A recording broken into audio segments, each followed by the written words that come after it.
Should you downsize your home in retirement? Unfortunately, most people miss key considerations and later regret the biggest transaction of their retired life. They can't go back and fix it. I'm going to share with you the framework to ensure your highly personal considerations lead to the best decision for your retirement future.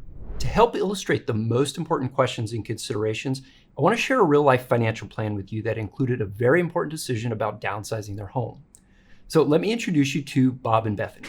Of course, I've changed their names for confidentiality and rounded figures for simplicity.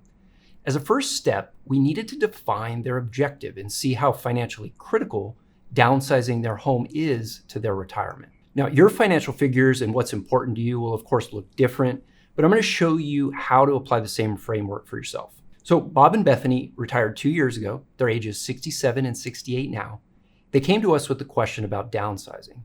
The first thing we did was discuss what was most important to them. Going into their retirement, they wanted to maintain their standard of living, which they've been able to do, but they don't know if they have the best long-term plan in place. Also, saving taxes is a priority, especially as they've transitioned from earning a paycheck to other sources of retirement income. And they enjoy spending time with their family. They have 3 kids and 7 grandchildren. They like to travel, which they would like to do more. And this is important to our scenario, as you'll see. Bob and Bethany are taking the right approach to this huge decision. In contrast, what I see is that many people think they're doing everything right and then later realize they were things that they failed to consider. Okay, they have assets over $1.5 million in their investment accounts. Their home is also worth $1.1 million. Now, our firm has clients across the country, but Bob and Bethany live in Southern California, where we're based. It's not uncommon to have property valued with over $1 million with lots of equity. And people will often look to downsize to another state or lower cost of living area to put that equity to use in retirement. Bob and Bethany's only liability is their mortgage on their current home, about $200,000. They have about 10 years left on the mortgage, and it's a fixed interest rate of 3%. For income, they get about $36,000 per year from Social Security. Bob has a pension bringing in $4,000 per month, and they're withdrawing about $66,000 per year from their investments. With that income that they're bringing in, they're able to maintain their expenses and their standard of living now and over the long term. So it's crucial for Bob and Bethany to know they don't need to downsize to meet their basic expenses, but they are noticing that they have things they want to do in retirement, particularly travel more and even use travel as a way to spend more time with their family. They'd love to do more trips with them and maybe even rent like a beach house with their family, but of course that costs more. And this is primarily what led them to ask that question, should we downsize our home? Downsizing could allow them to get rid of their mortgage payment and have more money to spend on these experiences. And what we're about to discuss is something most people overlook, which can cause a lot of unnecessary anxiety and regret when it comes to downsizing your home. So you may be thinking, well, if I sell a home for X number of dollars and buy a lower priced home, of course I'm going to be better off financially. But that's not always the case. And people often fail to weigh even the emotional, social, and practical considerations of downsizing. So the big question is, will downsizing save you money? For Bob and Bethany, one condition of downsizing is they would only do it if they could buy without a mortgage. Because giving up their 3% current mortgage to get a 6 or 7% mortgage today would multiply their cost. As a seller, remember, you're also generally paying the real estate fees. Perhaps you have capital gains taxes on the sale of your residence, even after the exclusion, which allows $250,000 of gain per spouse on a joint return if you meet the qualification. You also want to consider, are you adding or reducing maintenance costs, including any HOA expenses? Will the new home require a costly renovation, which leaves you with little or no profit from the exchange? And how will property taxes and insurance adjust?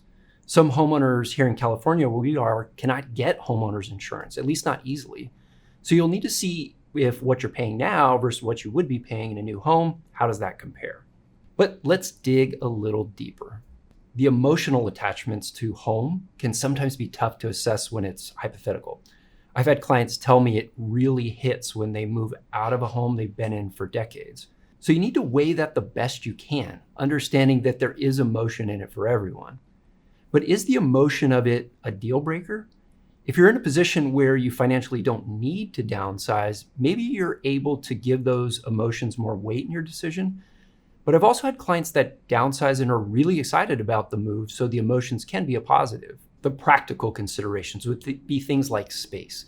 Maybe less space will reduce your work around the house and you're looking forward to that. Or maybe it cramps you and you'll hate it. Nobody likes moving, so that's always a factor. And remember too that you should evaluate renting over buying, at least as an option, maybe even temporarily. As I mentioned, we've often had clients move out of state. They move from the home and the community that they've known for 30 years, and they move somewhere maybe they've visited, but they've never lived. Oftentimes renting can make sense for 6 months or a year. This allows them to get to know the area, where they develop friends, even things like the traffic patterns and stuff like that before committing to buying a new home. So take the time to add other considerations to these categories for yourself. Now, if you jump into downsizing, you may solve one issue only to create 3 other problems.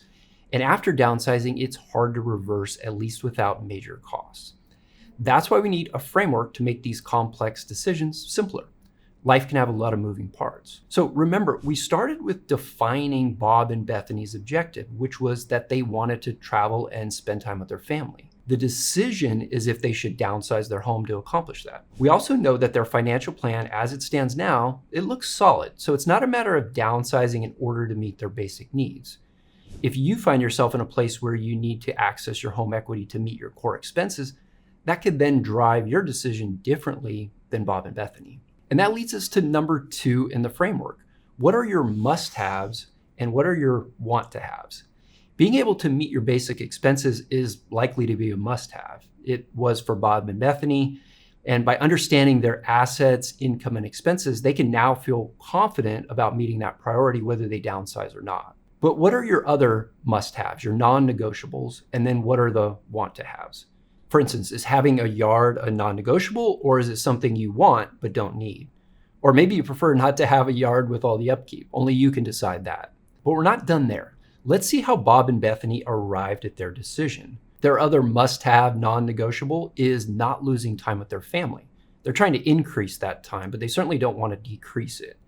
And this is when it started to clarify for Bob and Bethany. Going back to their financial plan, downsizing would add some cash flow for them. And it could help them travel. Moving out of state or to an area where they could keep significant financial proceeds could benefit them even more, but this would move them further from their family, which was not what they wanted. So the alternative would mean buying a condo or a townhome in Southern California, close to their current home, but at a lesser price. So the final category of considerations is social. I had other clients move out of California to another state not too long ago in order to retire early. They narrowed their search down to 2 states, both based on having family in those states. And then they settled on one of those states in the Midwest. This has been a successful transition because they had their financial plan clearly defined about what was important to them, and it all worked out. I've also known people where the adjustment's much harder, and it's sometimes based on things like weather, but more often it's about establishing relationships and a community to belong to. So ask yourself, how would moving affect your community of friends and family, where you volunteer, go to church? How would your daily routine be affected? So now in step 3 in our framework is evaluating alternatives, which you should really do even if you're sold on what to do. And the only way to complete this step is to clearly know your objective. For Bob and Bethany, we started with that. The objective was not to downsize. That was their decision. Their objective was to travel more and spend time with their family. And here's where people get this wrong. They limit their alternatives. Remember, finances are really all about trade-offs. You can do anything, but you can't do everything. A few of the top alternatives for Bob and Bethany to accomplish their objectives were to reduce other expenses that may have some importance, but are not quite as important as more travel with the family. In other words, they could reprioritize. We also reminded them that their financial plan will change. If their retirement picture continues to improve, they may not need to adjust their lifestyle much at all. That's if the stock market does well, if inflation is lower than we're projecting. We don't want to count on ideal circumstances, but that's why a financial plan is not a one-time event. It's meant to be dynamic and allow you to make the most of your money even when life changes. And here's what Bob and Bethany recognized. They want to go on more trips with their kids and grandkids, but if they shift down to less space, no yard, Would the kids come over less if the young ones had very little space to play? Would that mean less family get-togethers, especially trying to get the whole family over? In the name of trying to spend more time with their family, would they be doing the exact opposite if they downsized? So this led Bob and Bethany to a preliminary decision, which is step 4 in the framework. Their decision, staying in their home, because the cons simply outweighed the pros when it came to their priorities. Also, they felt comfortable with the alternatives, specifically revisiting their plan and reducing a few expenses of low importance, especially if it meant they could travel more. Then the final check.